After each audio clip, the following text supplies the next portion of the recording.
mengerjakan solat. Jadi kita kena berjaga-jaga tuan-tuan.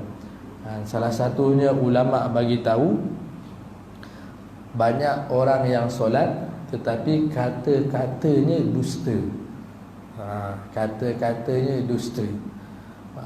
Dia suka menipu, dia suka dusta.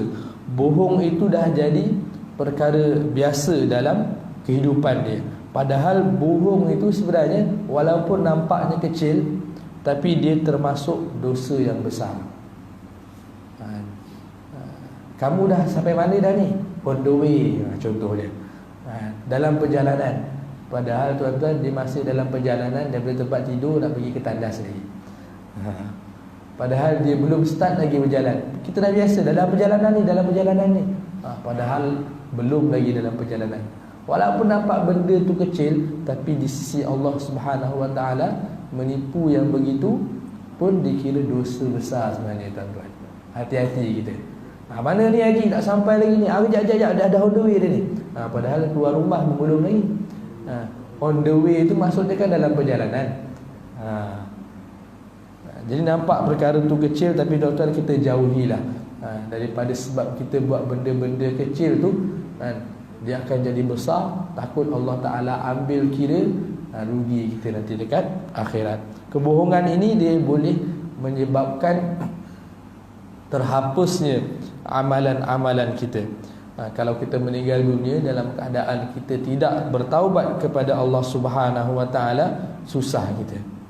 Allah Subhanahu Wa Taala berfirman dalam surah An-Nahl ayat yang ke-105, innama yaftadil kadhibal ladina la yu'minuna billah wa ulaika humul kadhibun.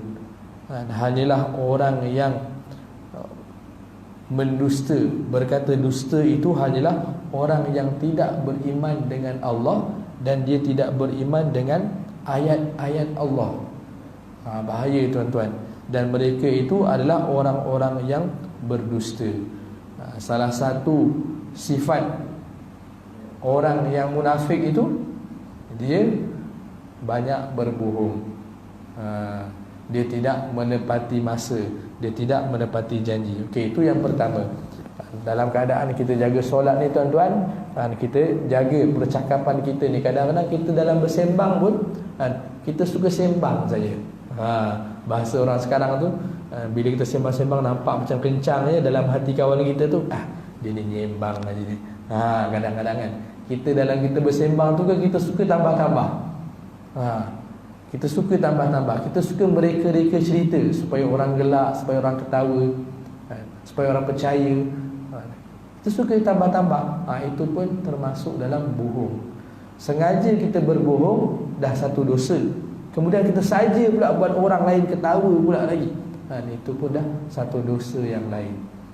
Hati-hati tuan-tuan, kita hari-hari bersembang, hari-hari kita bercakap.